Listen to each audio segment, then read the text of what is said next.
There are those who speak and those who listen. But every so often, someone shows up who does both with uncommon purpose and an open notebook in hand. Nicole Banks is a power connector, a woman whose network doesn't just span industries, it sparks movements. For more than 2 decades, she's solved problems others run from, built what others said couldn't be done, and highlighted the wisdom of giants, one page at a time. This is Nicole's Business Notebook, a curated circle of brilliance, a behind-the-scenes pass to the strategies, stories, and secrets shared by the experts she calls friends. It's not just a show, it's a blueprint for those bold enough to build. So settle in, because the notebook is open.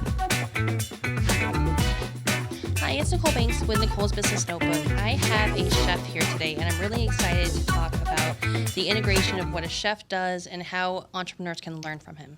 Today I have Jered Lupin here in the studio for Nicole's Business Notebook. Really excited to talk with him and see how we can all learn from a chef's perspective what entrepreneurs need to learn to do better business. Thank you so much, Jered, for coming on the show. Well, thanks for having me. 100%. Awesome. So obviously we start with the origin story. And Ooh. learning a little bit more about you and kind of where you came from. So I'll leave it to you. Okay. Well, in 1981, I was born in Torrance, California. Moved to Prescott, so it was a little bit of a change for family. But Yeah. Torrance is ironically the home of ramen. We'll get to that later. But I grew up in Prescott. I played hockey, and as a young youth in the 90s and 80s, of course, you drift into hip-hop culture and other things. So Yep. We'll get to that later. But Yep. anyway, after 9/11, I joined, and they had a package for the military culinary arts program. I qualified, so I jumped in, but I didn't want to start at a higher rank. I want to start at the bottom. So I did that and worked my way through the system around the U.S. and ended up in South Korea at a 4-year culinary school that was ACF approved. So all the fun stuff, ice carving, fruit carving, animal carving, eating dog, cat, you name it, probably had it. Wow. Or fed it to you. No, I'm kidding. But yeah, then came back from Korea. I hit the hotel scene with Destination Hotels, a lot of VIP stuff, and then I went to Scottsdale, Drift, Geisha, and Stingray, all the fun stuff. And then I had a volunteer option to go to Iraq, and a couple of friends of mine had kids. I did not. So working for Scottsdale chefs is fun, but so is doing what I set out to do in the beginning. So I deployed to Iraq, some fun 410 days at a joint interrogation debriefing center, and then headed back home. Wow. So, yeah. Well, thank you for your service. Thanks for your support. Yeah, obviously. So, let's start with the military service. So, how do you think that has impacted your chef journey, your entrepreneurship journey? Well, ironically, people don't think about it, but the military kitchen is a brigade kitchen, just like the kitchen, or the Army. So you have, someone in charge, and then below them is whatever. It got me a little bit towards the end. I realized I would kind of always be a private, no matter what rank I was.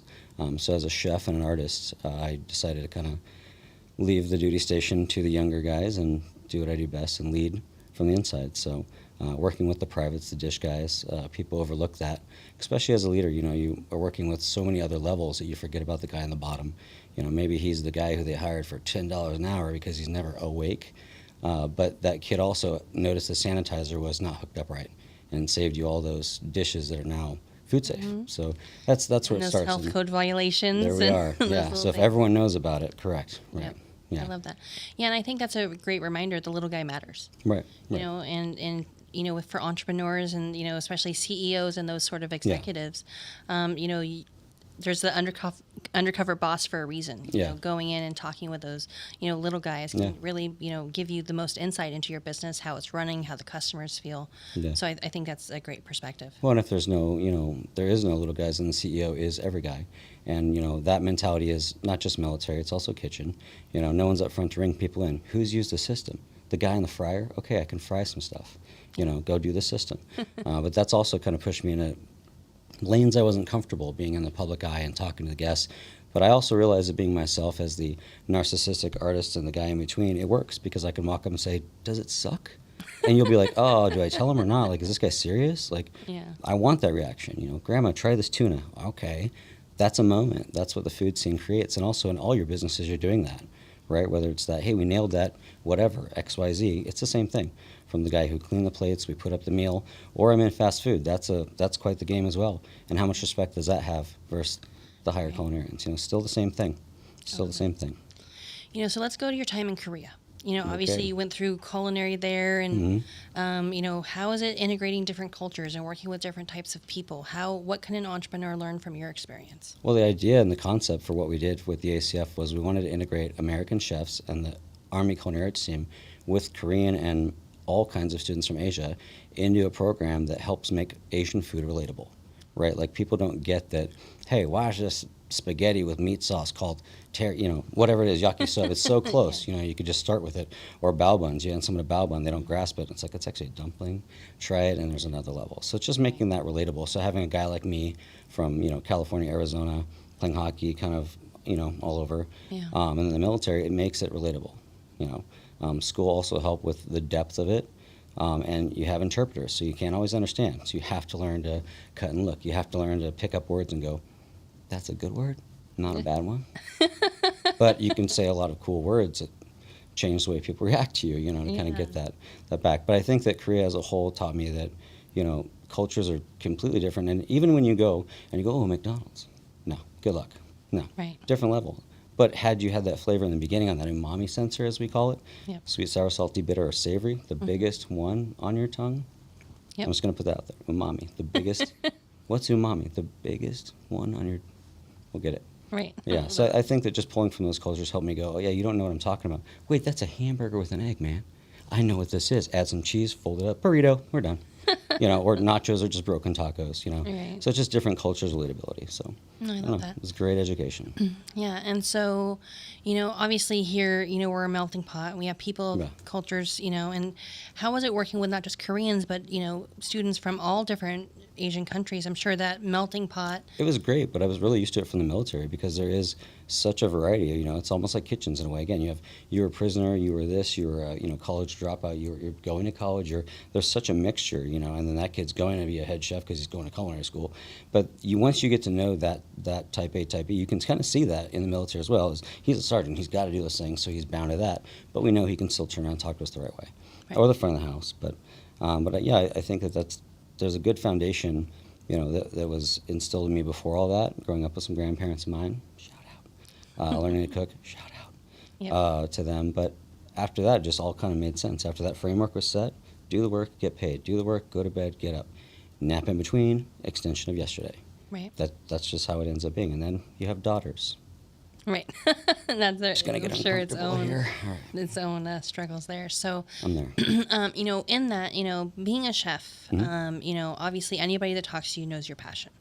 And I think that comes through, when you open your mouth and, kind of Hopefully. everything that Hopefully. you say from there. So, obviously you're very passionate, and that always isn't received well. Right. How have you learned to maintain that passion no matter the response? I would say humor has been a big part of it. When you look like Uncle Fester and Darth Vader had a baby, sometimes you have to kind of just accept that that is the humor line that you can use, because everyone will be like, oh, that's okay, that's funny, I'll laugh, and then just go from there. And that's the relatability that I have with the human race, as we say in the vampire world. But as a chef, also the relatability is like there's a lot of trust out there. Like, my grandma wasn't cooking a biohazard suit and washing her hand 20 times and being inspected for temperature on lettuce that's going to get cooked. But I never got sick. There's never, and seeing that in Asian cultures with time and temperature, it's also because we're in the most aggressive health code in America, in Maricopa.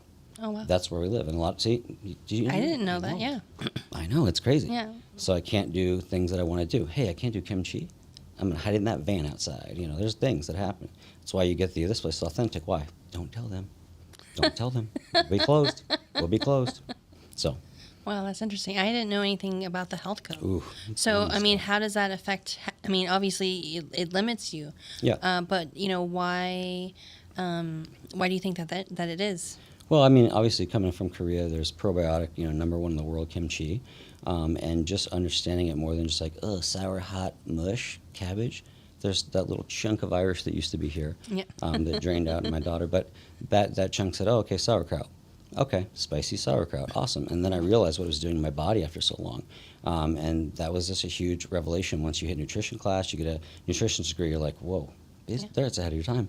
But how raw it is. We're going to take it out and bury it in the ground, come back in 6 months, eat it. What? Yeah. I would never do that, Right. So Yeah, that's insane. always. To me. So yeah, that's great. Culturally, I grew up Filipino, so Oh, okay. I've had balut and all Oh, of those boy. different things. So Wow. Ugh. dinaguan and Yeah. oh yeah, they'll Ooh, number one luchon here, Brian Webb. Have you seen Brian? I was just watching Brian. I'd show pictures. I was just watching Brian Yeah. back and forth with this pig, this crispy thing I want to borrow. Anyway, yeah, he's amazing. But that style of food is crazy when you look at the islands and how close it is. It's just direct. Like, this is Yeah. big shrimp. This is big crab. Like, what do they do there? Is that a real question? Right. Like, man, all right. So, and that's what I love about pushing back with food cultures. People have to know in big cities. You have to know how it works. Get up front, get your food, go. Yep. There's places here, but people still don't respect it. I want my food now. No. That guy only makes that much. Get out. You're out. It's gone. Right. Barbecue, ramen, things like that, right? Yeah, no, I the love that. exclusive tacos. So, brought up ramen. I know it's one of your specialties and something that you're passionate about. In ways. I am actually asking from a naive standpoint. Okay. Does broth really take days? It depends on your style. So mine, I say it's an 80-hour broth, but it's a living broth. So I start it with slop and fresh things, and all the slop is all the cuttings from all the trimmings, from all the meat, chashu pork, eggshells, scallions, everything I'm going to use goes in that pot. Cold water to start it so that it seals all of those little impurities, or all those little cells, and then all the impurities come to the top in this nice little raft that I built. And then there's a hole. Steam comes to the middle, everything's cooking, stuff doesn't burn, it's moving around because it has room to cycle once you find that temperature, right? So 214, 213, depending on where you live, keeps that little float going. Bone broth as a whole, when you look at collagen, gelatin, all the things we're getting in our bodies to live, that's what we're making. Yeah. So it's tedious for me because I love it, and it has to be right. But once the machine is moving, it does not stop. It is a juggernaut. Just pull a little bit, put a little more in, pull a little bit. Oh, you have scraps from the day? In the pot. Oh, you have that in the pot. Let it go. Pull a bucket. Ice is key with this, drying and cooling and temperature in Maricopa County. It's a little bit more difficult for my style. Yeah. But it still works. People find the depth, and then you have your tate or your flavor, and then that depicts the bowl style. Topping, That's enjoy, amazing. go home, cry. So a super complex stone soup. No, I mean, yeah, if you take the oils and everything out and you just reconstruct, you get it. Yeah, Right. that's amazing. Anyways.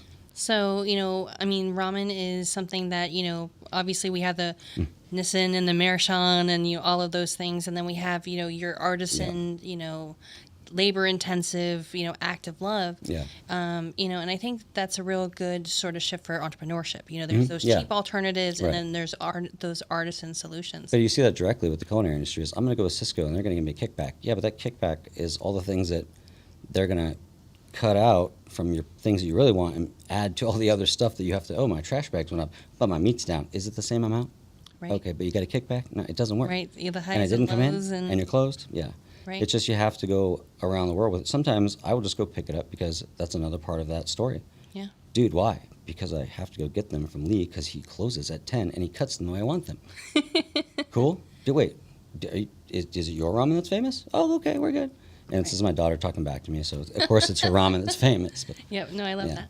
So in that, one thing I think that people who think about, food at restaurants don't really think about is costs. right. And those, little Right. cents here and little cents there and the whole Yeah. bit. And I know that you're really passionate about making the food last as long as possible and Right. sustainable processes and that whole bit. So how is your approach different than maybe a more traditional chef? Well, I mean, that foundation, is use everything. So here's one chicken. Cool, we're going to use everything. What do you mean? There's nothing goes in the trash. All the bones, everything goes in the pot with water. All this goes here, all this goes here. Here's your wing, here's your drum, here's your thigh, here's your breast, here's the head, here's the neck, all of those things. And then you have the rest of the onions, the mirepoix, whatever you're using, right? But we have so many onion scraps. Oh, French onion soup. Oh, there's some way to utilize this. Once you've done that, your costs shift, right? When things go up, get creative, but it's not always possible when the things that you use go up and the consumer doesn't get why it costs more. Social media is a great way to show them, hey man, this is $4 now. Hey, guess what you're getting charged here? But you go down there where they open frozen broth. No. Right. You get it. No, I love that. So, in that, if you were to be able to give entrepreneurs some wisdom about cost cutting and really being to the cent focused, what would you tell them? I would say initially what you can do, you have to look at every hat, right? So for me, I go, the dish guy. If I was the dish guy, then I am because he called out because he's high. And then, am I the front house? You have to look at all those and go, wow, how many gloves is this guy going through? Hey, man, why do you go through gloves? You have tiny hands, you're using giants, let me get you small gloves, they're cheaper. Or like when eggs went up, oh, we have to charge more. But everyone in the building's getting scrambled eggs. You only have scrambled eggs. Why wouldn't you buy liquid egg? Why the cost moved 4 cents, regular eggs move $4. So there's those little things where you have to look at the details. If it's going and doing it yourself, finding someone that can do it. Outsourcing is a great way locally to keep pushing everyone around, like this place. Yeah, I love that. And I think that's a great reminder to really look at each position, each task, each, occupation over the larger, sort of course of what you're trying to do and see how you can optimize each thing. And I think in kitchens, that's, even essential. more essential. When it comes to all the different, sort of steps from, the dish guy all the way up to the head chef, I think that's a great reminder. Right. You can see how that's business relatable. Like if I walk in and go, okay, menu first, why? Well, that's great. I have a deep fryer, but this is a grill, so I need not the deep fryer. But if you have the plan to say, we are a grill house, okay, let's get all grills and put everything where it goes. That guy's right-handed. He's going to need it here. All those things. In a business, you can. Sometimes there's the elements that are just bricks. You can't move them. But in a restaurant, we get saddled with a little more than that. It's a little more human error here and there. But, again, it's still business, art, necessity, the 3 legs of culinary. I love that. So as a chef, leading the kitchen is one of the biggest tasks that you have. And, we've seen The Bear and, different, shows and, that whole thing depicting that. I mean, is it really like we see it on TV? It's a good foundation. It is. It's, I like this war movie because it was a lot like what I went through. But, only if you go through it. It depends. That's how I would say. But for me, I think it just kind of gives you a little more depth. Again, Food Network did it for a while. Now it's a little more glammy. But, the 37-hour day away from your daughters, sleeping in your truck to go make sure that you get the fryer on because the owner didn't know. Or, those things, those aren't things that you see, and those aren't what they want to show you. Yeah. But that's really what happens. And in your own business, that happens as well. Oh, yeah. Like I flew all over there and drove back. Why? Because I had to. Well, that's why you're a successful business, like Surprise Face, Yeah. It's harder, I think, on the chef end because I'm still in the middle. Yeah. Also in the military, it's relatable to be, you're an NCO, which is non-commissioned officer, or an officer. Okay. So you're a sergeant or you're, a lieutenant or captain or whatever. Right. And the rank structure is NCO's plan, or officer's plan, NCO's act. We're going to take the bridge. All right, guys, let's go. Everyone, 5 guys, 4 guns, this way, don't look that way, keep going. Here we are, sir. And in the restaurant, the chefs and the team does that. There's a lot more pressure, but in the end, there's not a lot of reward for us unless it's the percentage. But percentage of nothing is nothing. So I'm the CEO and I'm the dish and I'm whatever. I'm always willing to do that, to take that level. But in the end, sometimes it doesn't work out because as a business person, I can just kind of walk away. So I think that's where the other part of this is, that think about those guys on your team and empower them. And that's what I do as a chef. I don't lead, I empower. Like, you know how to do this? Show me. You are amazing at that, and I'll show you how to do it later. Keep going. Yep. But that's what we needed right there. So. And I love that perspective, to empower the people below you to really get to their best effect, to loosen the burden. Find the relatability. What do you like? Hey, I saw your Pokemon hat. You like Pokemon? I don't. Tell me about it, man, while we wash these dishes. And I'll show you how to really do it so you don't kill everybody. Type. Let's go. Yep. But that's just knowing what to do. And again, you can tell that the dry shield is there, but it also helps a lot of people from reading into things that they might assume or see from you. Like, where's the chef? Me. Yeah, you're the dish guy. Good one. Get out of my restaurant. But it's that other thing, like, why? Like, because I want a confrontation so that you learn those things. Can I ask you a question? You just get it. Keep going. Yeah. It's that other level. And again, as a business owner, you can do all that. Right. And I love that. That's why I'd like to get there again someday. Right. If We're working people are on looking. All right. I love that. So, in that, you've mentioned, the long hours, the 15-hour days, the 37-hour days, the whole bit. And I think there's a lot of synergies between being a chef, being an entrepreneur, and getting burnt out. How do you not get burnt out? Well, I mean, realistically, it gets easier because the more that I've learned over the years, it gets like, okay, that's going to be a long day because we have to do all that. But you can get like, well, I can schedule that other thing that day because now I've seen how those things work. Or now it's going to take longer, and you think, why? I've done a couple restaurants, but did you open the kitchen? Because you don't have the hood for it, and that takes 30 days permit because I just did it down the street. And I think that education is kind of hard because it's always been, I'll set it up. Like, do you cook? No. Oh, so that's why you put the hand sink next to the fryer so we all die? Not a thing. Like it's just again, boots on the ground. So, and in the heat of battle, a lot of people kind of tend to just kind of, lose it. But a really good system and team, when you've empowered people to just focus and keep doing what you're doing, we'll just keep, the ammo coming to you. Same thing in a restaurant. Keep the plates going, keep the salads going, smile, look pretty, not dead. It works, right? Yeah, I like But as a that. business owner, you kind of have to. You still have to do those things. Yep. So. Yeah, so I mean, I know you talked about empowerment to lead the team. What other things do you think that chefs do better than entrepreneurs when it comes to leadership? I don't know. That's actually, I view it kind of the same because I'm allowed to get, you know, personal people and tell them things and little stories and snippets and make it maybe not the worst day I've had. You know, yeah, chef told me about, he did. He's never told me. I've known him for 5 years. Well, you didn't need to know it. Yeah. But I think that as a business owner too, you can do that, and it's cool because I think that for me as an artist, if I was going to open some cool market, wink, it'd be Right. great to have my stuff on the walls, have my space, and have me and my friends come in and do what I do and serve them, then have the public and their friends, and just keep it rolling and just have them see that art and point, or whatever the business is, right? Yeah. And the help part of it, I feed people, and you do marketing, and you do it. It all is a circle. Yep. As long as those circles make sense, I'm into it. And again, the leadership is community leadership. Yep. I can't drag that horse, but I can make it work at a gas station somewhere with a kitchen. So That's amazing. So obviously ramen is a passion. What other stuff do you like to cook? oh, that's rough. It's because it's gastronomy. It's not just like the stuff I love to cook. We have ways to cook, you know, grill, blowtorch, deep fryer, those things. But I don't know. My real food is reconstruction, deconstruction. I really love to just kind of freak people out. Like, what is that? A kitchen sponge? No, it's a dessert. That's sponge candy, and I made it look like someone threw the chocolate in there and threw it in the dish pit, because that's what you get at the end of the night. But it's all edible. Just something that makes you think, you know, or weird stuff you never thought. Game meat, you know, kangaroo, venison, and beef. Really great flavor too. So rattlesnake, I've had that. python. Not that. I've had squirrel. Ooh. Okay, you win. Yeah. My parents were poor. Oh, squirrel The meat's whole good bit. eating. So yeah, it was great until there was a bubonic health scare. That's for no, another day. The hantavirus or something. No fun. Mm. So, and I know that you're passionate about fish. Yeah. So for those thinking, okay, we're in Arizona. Is fish really a thing here? Well, there's sources to find that out. I mean, there's reputable ones. Like, where does this come from? Oh, is it frozen? Does it come from one of 4 vendors? Or is it from someone who's shipping it and there's a tag, there's a core sample? A lot of the Valley chefs are dipping into the fish companies that are bringing in bigger, fresher fish, because they can bring it down. They can empower another chef to see how to do it so they don't mess it up, because it costs a lot. Right. And then there's another level of leadership that comes from that. So Yeah.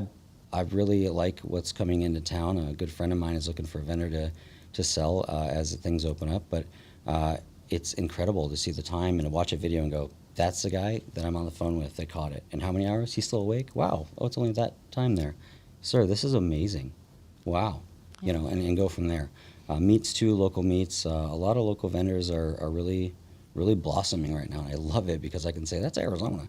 And a lot of the transplants from all over go, it doesn't taste like New York. It's not supposed to. Just try it. Just try it. We're Right. not, no, you're good. Just take your water. You're good. I love that. And one thing, kind of from the outside looking in, that I really kind of, support chefs about is their camaraderie. They're all chefs, but it seems like you all know each other. You all collaborate. You all find opportunities to help each other and schlep each other's goods and services and meals and, that whole thing. I think that's a little different sometimes than entrepreneurs who are kind of focused on their own selves and, their own sort of journey. You kind of have to be in your own lane, but in the kitchen, you can see how that relates to the military. Again, it's, I'm a sergeant, you're a sergeant, we're all NCOs, we're going to take care of everyone, we're the privates, we're the officers, we do this and we plan. I went to West Point, there's that level of camaraderie, but hey, we're all the good guys because we're all from this country and this is what we're doing. It's the bad guys. So I don't care what happened back then. Face this way, shoot this way, we're good. I got you, let's go. I don't care what you said about my mom, man, let's go. That's another thing. And in the kitchens, it gets like that. Like you'll see with, best steak, best whatever. That dish guy's like, man, I told him not to go there, bro. My cousin works there. I told him not to go to that restaurant. I said, our steak is better, chef, for real. That's snippet from Enter whoever's going to play that in the movie. So, Right. No, I love that. Yeah, and I think that's really a good point. Is I think with chefs that they're doing the same profession, but they all are doing it their own way. Well, we have to support each other. Like I have to pop in, and there's the video of me visiting him. Why? Because he supported me, man, and this is what his first time. And you do the little things. Like I'll go in and notice little stuff. I always pick up a little trash, move a cup, or make the extra effort so people go, wow, respect this place, or whatever it is. So I feel like as a business owner, that right there allows you to have, there's so much more control though. I'm at the beck and call of the public sometimes. Yeah. And again, as a business owner, you have so much more power. And I think that's another thing that you should remember. is that you have way more power in controlling and putting out who you are. I love that. And the product and how you're received and the customer journey and, you know, all of those things. Or how it's relatable. We ship to him. Why? Because he's this chef, or he uses us because. Yep. That network. I love that. Yeah. So obviously you're very passionate. And, you know, I am a passionate person also. And I know that sometimes that's not received as well because we're so excitable or so insert expletive here. Yeah. So in that, you know, how do you manage your passion and conviction and your, you know, drive with other people in this collaborative, you know, sort of thing, dealing with the restaurant owners or the front of house? Like how do you manage that? Well, I mean, at this level, it's different. You know, before it was that sous chef, whoever, but when they look at what you're doing in your work, it speaks for itself. Like, he's quiet and he's here how many hours? Any ice carved? I didn't know that. You didn't ask me that. You know, you just saw a military cook. You didn't realize, like, what I did there. Right. So I think that that's also another part, is like really looking at that person, saying, you know, who is this? What is that person doing? And I got lucky enough to work all those years to make the name and use it, but right now, you know, as you said it's not always the best. It's not always glamorous. How do you tame it? Yeah. I tame it enough when I need to, and then funnel it into this little thing that I use for, you know, direct shots on things that help at home. When you're in between at this level, it is hard. It's either, you know, take XYZ or for 2 months or find something good, but it's not always there. So you have to really look at the bigger picture. And again, taming that beast is tough, but knowing when you use it over the years has been kind of one of those honing skills that you know, that little mantra where you follow, how am I going to not repeat this here? And that kid said that, I'm going to remember that. And then you see him apply, or you're applying, and he's there. Right. So yeah, I think it's just control the beast and know that the end result is for the good, you know? I love that. Or those girls, those little monsters, my little monsters, as I say. I love that. So if you had a magic wand and you could, you know, make it so that an entrepreneur could learn something from you, immediately going into their brain, what would you teach them? Oh, that's easy. Yeah. Mecca lecca high? No. Come find out. I don't know. That's really the easiest way. But I think that look at every little part of it. Be the private, be the dish guy, be all of it. Be the guest in every seat with a baby.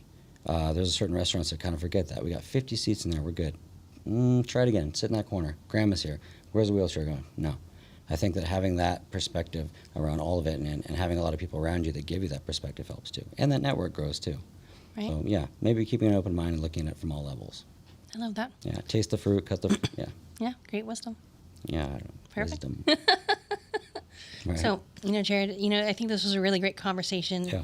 Different perspective coming from the chef world. Really excited about what you have going on and your growth, and obviously tasting that ramen. Very excited about. Yes. So thank you so much for being on the show today and sharing your wisdom and how we can all do better business and look at every seat in the house to see how we can do better. And scrape the gum off the bottom and don't all right. The details matter. That's, yeah. The main thing's the main thing, and keeping it is the main thing, but it's the journey along the way, so. Perfect. Great. Awesome. Thanks for having me. Yep, of course. Thank you. All right, so this is another episode of Nicole's Business Notebook, where we are bringing together my business friends so that we can show each other how to do better business together. Thanks so much, and we'll see you next time. Thanks for joining us for another episode of Nicole's Business Notebook. Subscribe and follow for more tips, insider secrets, and hard-earned wisdom so that we can all do better business together. See you next time.